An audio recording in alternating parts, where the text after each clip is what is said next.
Hi, everyone. Welcome to the first episode of MHN Tech Pulse, our new podcast at the intersection of technology and the multifamily industry. I'm your host, Matthew Kaufman. From AI to access control to smart home devices, this show will explore the many ways technology is shaking up multifamily and investigate what tech trends are shaping the industry's future. For our first episode, I wanted to talk to someone with a bird's eye view of the impact of tech on multifamily. I settled on Kevin Donnelly, the first Executive Director and Chief Advocacy Officer of RETTC, the Real Estate Technology and Transformation Center. In this episode, Kevin outlines the state of multifamily tech and speculates what the next few years will look like. Here's our conversation. Hi, Kevin. Welcome to the podcast. Thanks for agreeing to be my first guest.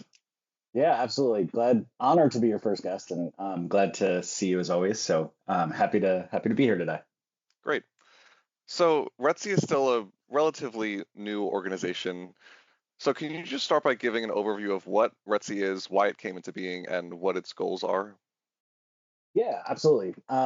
You're exactly right to say we're sort of the baby of real estate trade groups at this point. We launched at OpTech 2024 with really one clear mission, and it was really to build off of the industry's tech legacy, NMHC's leadership in the policy and advocacy space, and really put OpTech on a 365 posture. And what that really means to us is um, really telling the industry story better and more forcefully about the positive role that we see technology playing in the marketplace, in residents' lives, in housing outcomes across the country. And for us, that really comes in a few different forms.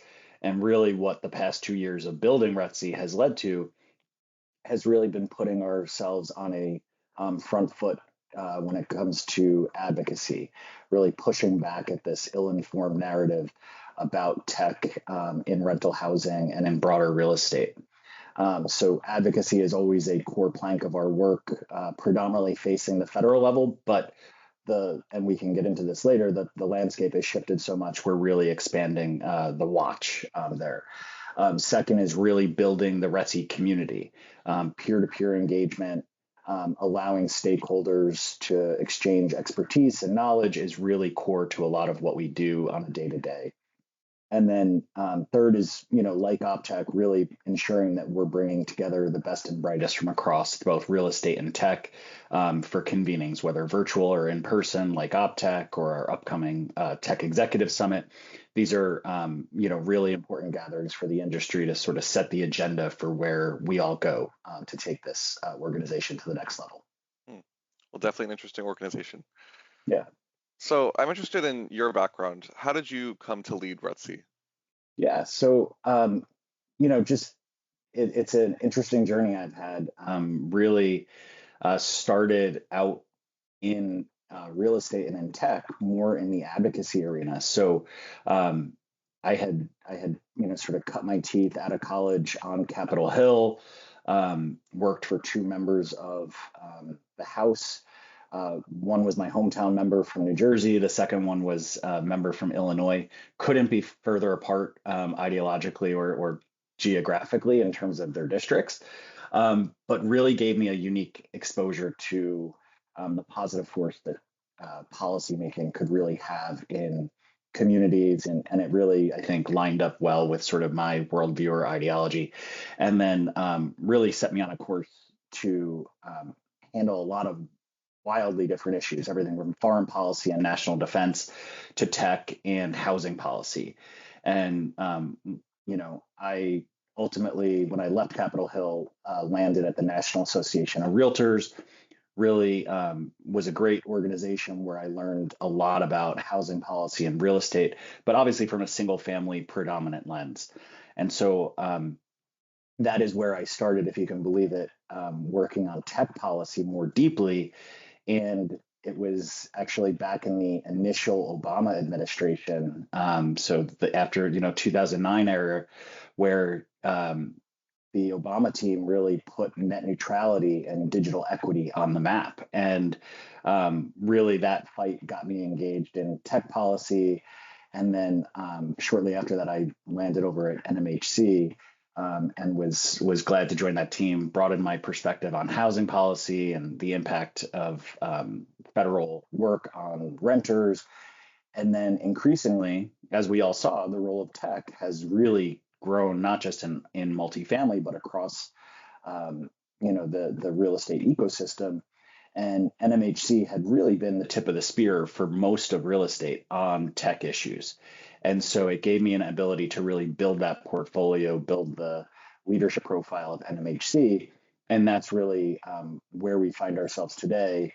The urgency of the moment drove NMHC leadership to create RETTC, and ultimately I was able to step up and serve as its first executive director and chief advocacy officer. So I get to wear a lot of hats, but it really is a great opportunity to sort of sit at the intersection of housing and tech at this pivotal moment. Yeah, I can definitely see how that policy background would make you well equipped for this position. Yeah. So, from your vantage point, how would you characterize the current state of technology adoption in the multifamily industry? Yeah. I think whether fair or not, multifamily had always had this reputation or perception that they were laggards, that they were slow to adopt, slow to really acclimate to tech trends or whatever the case would be. In many cases, I think certain pockets of our market, certain pockets of real estate or multifamily are still pretty true to that statement. The way we are so diversely structured and financed and, just the ownership base of our industry really can slow down some of that innovation because of the fear or caution around returns or investment. So I think that's partly true. But I think much like the rest of the world, COVID really put fuel on the tech accelerating fire that we've all been sort of dealing with. So I would say over the past 10 years, it has been a wild jump of progress. I think 5 years ago, if you go back that far, we were really in the grips of leaning on technology to get us through a terrible time where we still needed to maintain resident service. We still needed to maintain property operations. We still needed to do all of the XYZs that are core to our business. And tech was really the linchpin to that success. And so I think where we've really seen positive growth, and I know everyone focuses on AI and other emerging tech, but really we had started to lay the foundation for success from a tech perspective over the past decade. And I think that fruit really came, that really came to bear fruit for us in a tremendous way. And I think what you've seen post COVID is really that was the ultimate pilot of success, and now we're doubling down and looking for ways to use tech to leverage or improve property operations or leverage tools to drive better affordability or resident experience. So I do feel like we're at a moment of significant adoption and progress that's putting us on the right track. Mm-hmm. So what operational pressures are driving technology investment in multifamily today? Is it cost control or staffing issues, compliance, things like that? Yeah, I think in many ways it's all of the above, and more. I think there is certainly policy pressures coming at us. People really focus on policy pressure sometimes as a negative, but you'll see in many markets across the country where you have policies actually driving tech adoption, whether it's improvements in screening or improvements in fraud detection or deployment of EV infrastructure. These are largely net positives. But what you'll also see is, a crushing reality of operational expenses soaring, whether it's property taxes, whether it's insurance costs, you name it. Those are really problematic for the bottom line, and we're needing to find new solutions in such a constrained market to address those. So, sustainability and resilience technologies have really come into play here in a positive way. Maintenance and predictive areas of AI and other tech has really been a game changer. I think when you look at, you mentioned the labor challenges we face from the the development and construction teams on the ground to operations and maintenance. These are roles that have not been easy to fill, and technology in many ways is alleviating the pressure off of the existing workforce while helping to sort of move the ball forward and help cut down on some of that demand, whether it's through remote ticketing and management of these resident needs, or predictive, really getting out ahead of this so that you can cut down on costs, but also triage your labor situation. So all in all, I know a lot of folks really look at how AI or chatbots or leasing intake has really changed that front office, but I think it's really across the enterprise where we're seeing the positive impacts to address these challenges. Mm. And you mentioned policy pressures, both positive and negative. I think policy can obviously cause a lot of whiplash for people in the industry, especially when it comes to emerging technologies. So what are the biggest policy or regulatory considerations that multifamily leaders should consider when they're adopting new technology? Yeah, I mean, I think first and foremost, there are certainly flashpoints that we've been grappling with over the past years, whether it's at connectivity or it's in AI policy, and I can talk more on those if you'd like. But I think it's really we are at a moment in time in this country where housing affordability and affordability more generally is front and center in every single debate we have, whether it's at the congressional, at the administration, or even just across state, local, and county governments. And so the focus on housing providers and affordability and resident experience and outcomes is intense. So that is just the banner that we're all operating under. When you layer in technology, there can be this preconceived notion or ill-informed starting point for many in the public or the press or policy circles. And so, I think the starting point is for, housing operators and even our tech partners to understand the reality that there is this focus on us.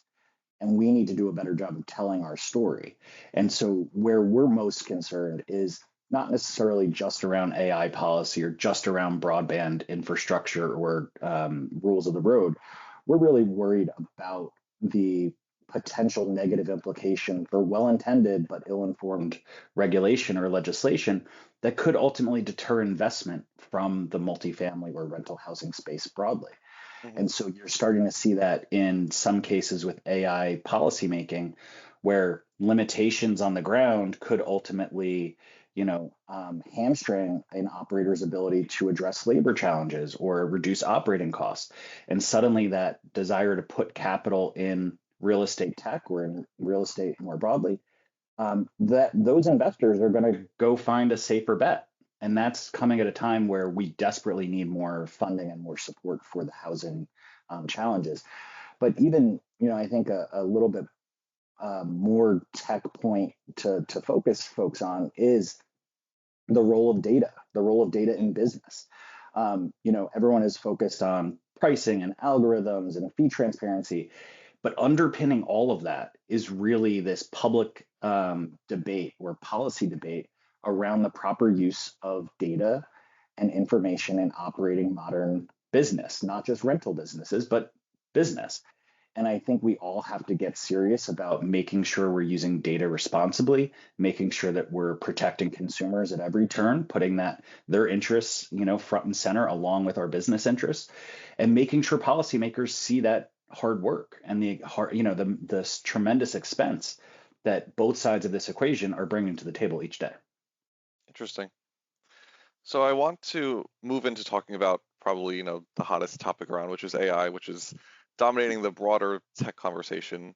So how much of the broader AI hype is relevant to multifamily right now? Yeah, I mean, I think AI is super relevant to multifamily. It is our growth plan. I think there's a lot on the horizon that AI has really brought into focus for us. The ability, like we've been talking about, to constrain or rein in costs, the ability to address labor challenges, and I think importantly to meet booming resident expectation and demand. Right, the lifestyle renter is, putting pressure on these teams on the ground at the property level to deliver a superior level of tech-enabled service. And AI is really helping to do that for us. Now, I think when you look, to the sexy side of AI, the analytics, the data side of this, huge game changer. Whether you're looking at finance and development and acquisition, or you're looking onto the property side, there is huge momentum and huge growth that we could see in just using these AI or related tech. But I think it's interesting when we approach these issues, we are not necessarily the large platforms, the LLM developers. We're not the Meta, the Googles, so on, who are really driving a lot of the scrutiny or the conversation. And what we at RETTC have been really intentional about is trying to make sure that we stake out the middle ground, that we are middle tech, we are small tech. In many cases, even our largest tech, whether it's our Yardi platforms or Entrata or AppFolio, RealPage, any of these big legacy PMS providers in our space, in comparison, they're not to the scale of these large big tech platforms that are in some cases getting us all into hot water. And so we have to remind policymakers and the press all the time that, scrutiny over there is all fine and good, but don't upend the apple cart for the end users, whether it's the resident, whether it's the property management company, you pick it. So I think it's an area of huge opportunity for us, but we do have to be very careful that we're not collateral damage in the broader societal debate around it. And where do you see AI having the most immediate impact in the industry? I honestly think it's really across the board. If I had to say, it's probably in efficiency. I think that there is a lot of folks, and we hear this in the broader press and broader narrative sometimes about how AI is going to replace the workforce. And, I often put policymakers at ease, or I put even our own members at ease in many cases, that at its core, multifamily will always be anchored around family and people and human experience, right? I mean, calling an apartment community or a rental home the place where you lay your head and where you raise your family, that is always going to be a human-centered experience. So while we can alleviate a lot of the mundane tasks and processes, and we've seen huge strides in back office efficiencies, I think Yardi actually has a great tool that they worked with one of our leading members, Kettler, on, that reduced back office invoicing and operations in that space by huge leaps and bounds. It didn't mean that we were reducing the workforce. It just meant we were alleviating the pressure off of that team, freeing up hours of their week so that they can be more focused on the human side of the business, which is so needed at this time. So I think in the end, it's really about efficiency and improving the rental housing experience more broadly. Got it. So I want to talk about the OpTech conference last November, which is hosted by RETTC and NMHC. So at that conference, RETTC unveiled the first AI governance framework for rental housing and technology providers. So what are the main points of that framework, and what did you hope to achieve with releasing it? Yeah, I mean, I think it really goes to the core of why RETTC was created, and it was a goal of, as I said at the top of this, to really change the narrative, go out on the offense, and say, or tell our story in a more impactful way. And it's really about the way we're seeing, as we've been talking about, the positive role of AI, the positive role of tech in the marketplace, and really the longstanding commitment of this industry of rental housing and our tech partners to consumer protection and resident experience and improving, or addressing our nation's housing challenges. So while we have long advocated for a,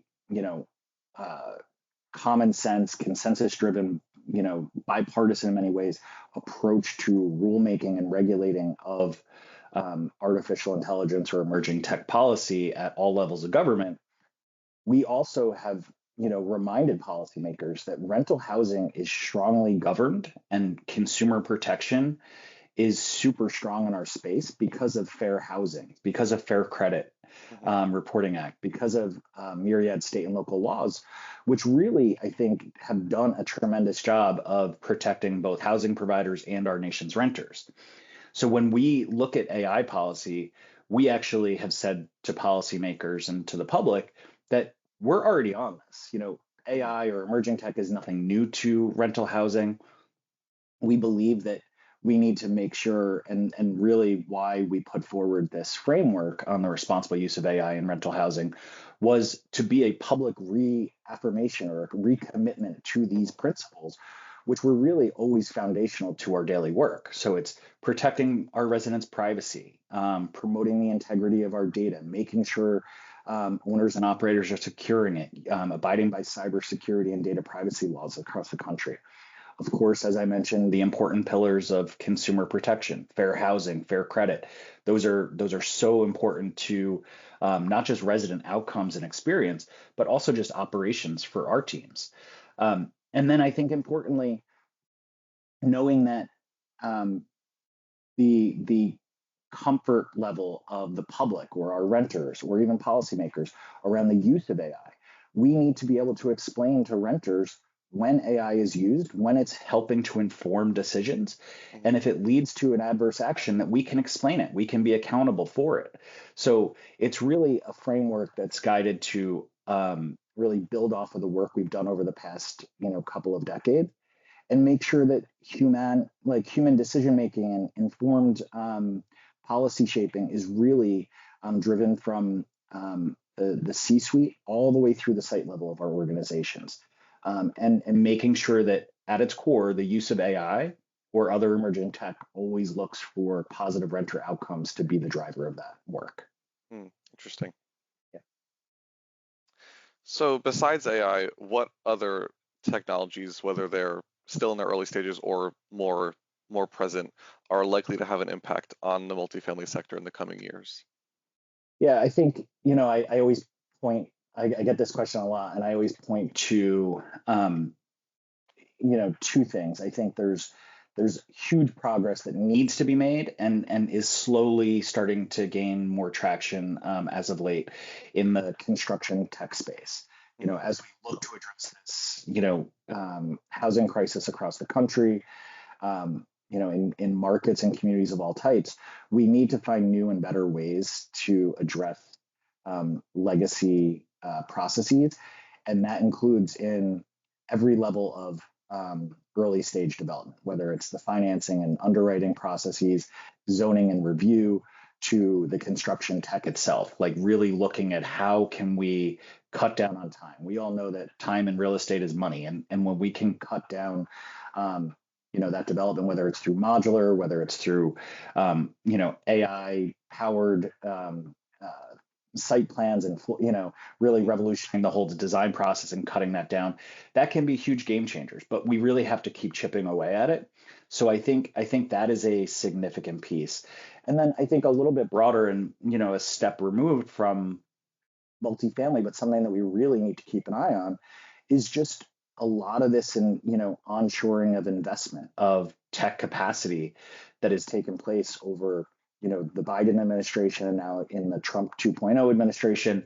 We're seeing major onshoring of chip manufacturing, a data center boom, and ultimately these do have impacts on local housing markets and where rental housing needs to go next to meet the Hmm. booming demand. So I think that there's a lot of positives in that environment where we can really step in as rental housers to fill that gap, to help address workforce housing challenges or market dynamics that may just not be feasible when you're only coming at it from a single family solution or so on. So I think we are at this really good moment of tech galvanizing a lot of the work we're doing, improving processes and efficiencies, and then really looking at how we can meet the nation's long-term challenges. Hmm. Got it. One last question. If Sure. we revisit this conversation a year from now, what will have changed most in multifamily technology and what will the landscape look like? Yeah, that's a If you have um, a crystal ball. yeah, bringing out the crystal ball. I honestly think a year from now we will still see a lot of the same economic headwinds and pressures upon the industry. So I think where we have been piloting or trying to slowly scale tech, we will be shifting into overdrive. We're going to be looking for ways that we need to build off the success of our peers, the lessons learned. And I think that's a lot of the work RETTC has done over the past 2 years, is making sure our owners and operators have pilot playbooks, make sure that we're bringing tech partners to the table on how folks should be deploying managed Wi-Fi or technologies at scale across not just their properties, but their portfolios. And then I think really looking downstream at the way that renters are being served. And the reality is, in a tight market that we find ourselves in, the role of tech is only going to grow more important. So I think that we're in a period of acceleration, and I don't really see that slowing down. I do think the regulatory cloud could be problematic, and I think we're about to head into a pretty choppy, at least at the federal level, midterm election cycle. And then, as always, we have the beast of a presidential cycle coming up. But I think, the industry's strong. We have really great relationships. I think we'll come out okay. Well, we'll have to check back in next year and see how things have changed. Absolutely. Well, thanks again for taking the time today, Kevin. I really enjoyed this conversation. Great. Glad to be with you. And again, honored to be your first guest. Thanks. Great. Thank you.